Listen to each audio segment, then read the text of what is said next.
Hi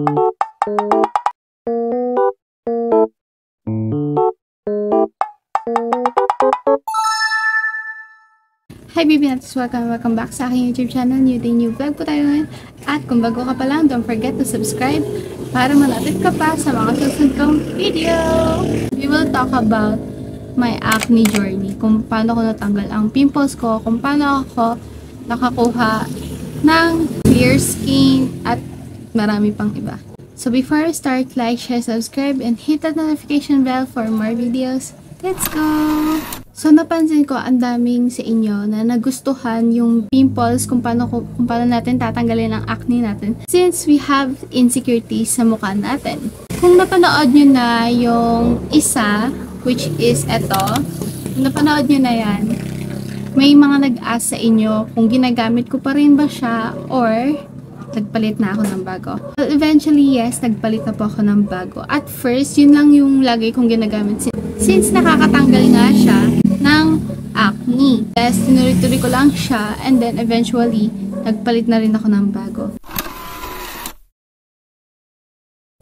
Yun yung time na takot akong gumamit ng Rejuve. As we all know, rejuvenating is masakit at mahapdi sa ating mukha. Pero since na may nahanap akong isang product na hindi siya ganun kahapde, hindi siya masakit sa mukha, at isa pa, maganda siya sa ating skin. I will show you this. Ito ang Lumina Glow Maintenance Kit by Beauty Vault.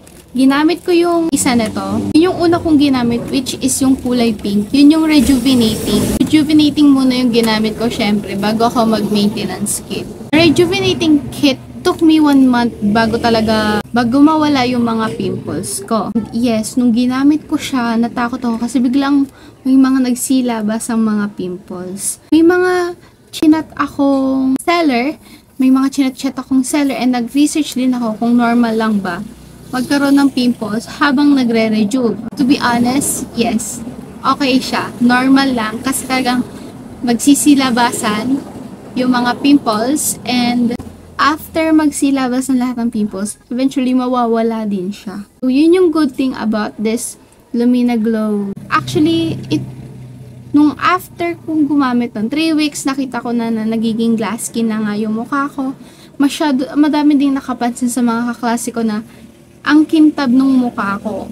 At first, akala ko oily skin lang. Akala ko nagmamantika lang yung mukha ko. Pero no, sobrang ganda niya.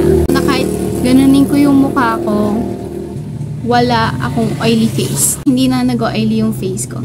At isa pa maganda doon, kita nyo na parang kumikintab nga pa rin ang mukha ko. Kasi ginamit ko tong Lumina Glow Pearl White Gluta Sunblock Cream. Nagamit ko siya every morning. So kapag gumagamit ako ng rejuvenating kit ng Lumina Glow, 2 times a day ko siya ginagamit. Yung isa pang umaga at yung isa pang gabi. This has 2 creams, isa pang umaga at saka isang pang gabi. Ang kagandahan sa Lumina Glow is sa likod niya meron siyang instruction. Yun yung kagandahan doon. Kasi gusto ko nang i-maintain yung glass skin ko, yung clear skin ko kasi sa Lumina Glow ko lang nakita yung kagandahan ng aking face. So, nakikita nyo ngayon na para akong may makeup pero no, ang ginawa ko lang talaga dito is gumamit ako nitong sunblock and nag-eyebrows at saka lip tint lang. Yun lang, as in like wala na. Sobrang glass skin na ng mukha ko. Dahil sa Lumina Glow, bumalik yung confidence ko and I'm so happy na nagagandahan ako sa sarili ko at tumaas na yung self-esteem ko. This Lumina Glow actually has 4 products. Yung Kojic soap, yung toner, and yung 2 cream. Hindi lang yung Lumina Glow ang ginagamit ko. Para magkaroon ako ng moisturizing, plumping face, I also use this West End Month na Hydra Moist. This is actually a sleeping mask. And ginagamit ko lang siya bago ako mag-cream at bago ako matulog. Sa gabi ko lang siya ginagamit. Sobrang bango, sobrang moisturizing niya sa mukha. Gamit ko to bago ako mag-cream and ginagamit ko siya kasi sobrang bango. Ito yung texture niya. Yung texture niya, sobrang ganda. Super, super ganda niya talaga. Siyempre, papakita ko sa inyo yung steps kung paano niya gawin. So, of course, yung una natin gagawin is gamit tayo netong soap bar. Siyempre, gagamit tayo netong Kojic soap. As in, Kojic pa rin siya, girl. Sa pagkakaalam ko, ang Kojic na kulay pink, yung isa nito is smells like melon. Walang alam ko anong amoy nito. Hindi ko pa kasi pwede, ayoko pa kasi buksan. Since meron pa nga ako yung sabon. Ang naubos lang sa akin, yung toner lang talaga. Yung toner kasi talaga ang nagpaparejuve sa aking mukha. Siyempre, after kong magas ng mukha, ang ginagawa ko naman next is ginagamit ko yung thermal cleansing water na yung Glow 21. Kasi gusto ko ma-sure talaga na natatanggal na yung lahat ng dirt and germs sa mukha ko. Yung mga makeup, ganun. Hindi natatanggal ang sabon. Ang ginagawa ko, ginagamit ko pa yung Glow 21 thermal cleansing water para ma-sure ko talagang tanggal ang lahat. After nun, syempre, ito na ang gagamitin ko is yung toner. Pero guys, sabihin ko na sa inyo, huwag nyo pong tatanggalin to. Itong cup niya. Huwag nyo pong tatanggalin yung gantong cup.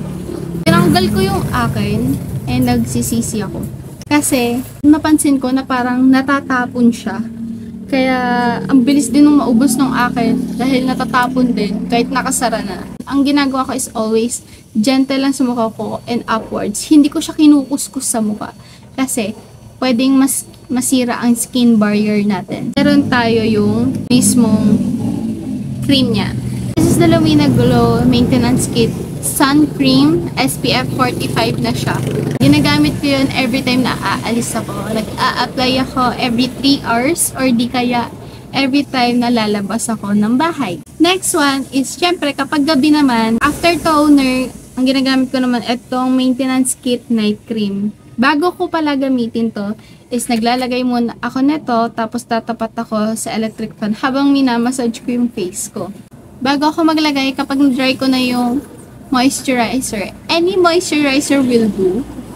Kahit anong moisturizer, pwede inyong gamitin. Kasi ang gusto ko lang talaga, kapag nag-re-rejuve ako, ayokong dry yung face ko. Gusto ko talagang ma-moisturize yung mukha ko. So, I use this cream after then, mapapahulog na lang ako. Tsaka, iwas tayo sa puyat lagi. Mas okay na rin, hindi tayo nagpupuyat. We eat healthy. Eat healthy foods. Huwag nang mamantika. Huwag yung cheesy. And iwas tayo sa araw. Kasi ang araw is nagpapasira ng skin natin. Nagpapaitim sa atin. I don't know if meron pa akong picture na nagkaroon ako ng pekas dito. Like, super itim niya, girl. At ang itim ko dati. Ngayon lang ako pumuti ng ganito, girl. Ngayon lang ako naging beautiful. Kung hindi dahil sa mga rejuvenating or kung hindi ako nagsubok ng rejuvenating, siguro, ang natatanggal lang sa akin is yung whiteheads and blackheads ko, mga pimples ko. Pero yung mga blemishes at saka yung mga pores ko, hindi makatanggal kung wala ang rejuvenating. I'm very thankful na nag-try at nagsubok ako. Nirisk ko yung face ko sa rejuvenating.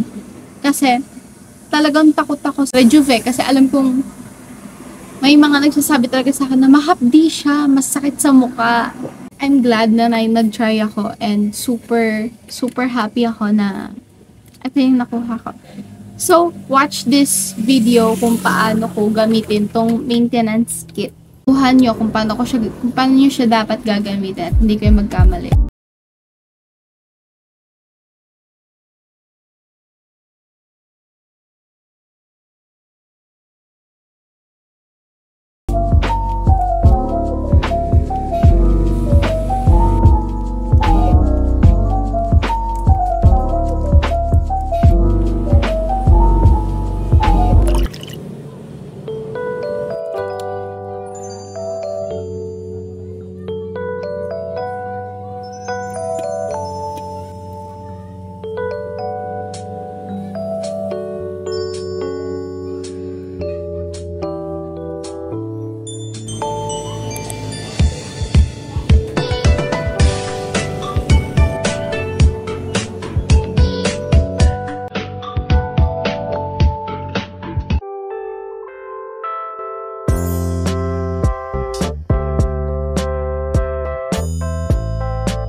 Actually, kahit magre-rejuve na ako, may times talaga na ako ng pimple dito. I have pimples here right now. Dito, tapos eto na lang. Yan. Hindi naman talaga mawawala yan. Okay? Hindi naman talaga mawawala ang pimples sa buhay natin. Meron talaga magpapapansin na pimples sa mukha natin. Pero, syempre hindi tayo magpapatalo kasi naman sa mukha tayong unggoy or whatsoever. Kailangan nating alagaan natin yung face natin with Lumina Glow Beauty Vault. Hindi po siya sponsored, guys. Bilihin nyo siya. Kung gusto nyo talagang gumanda at pumuti, kung gusto nyo maging glow up, ayaw nyo mag-glow down, try nyo na. Girl, panoorin nyo yung first video ko na kung takot talaga kayo sa Rejuve, panoorin nyo yung isa ko. Makikita nyo doon na 1 week to 1 month, natatanggal lahat ng pimples, guys. Nagiging clear skin din kayo, hindi lang glass skin. Super ganda nyo dyan. Kaya ako nag-try na to kasi gusto kong i-risk yung face ko. Kung meron pa bang igaganda to. Kung meron pa bang igaganda tong taong to. And girl, ang ganda ko. Sana may matutunan kayo dito.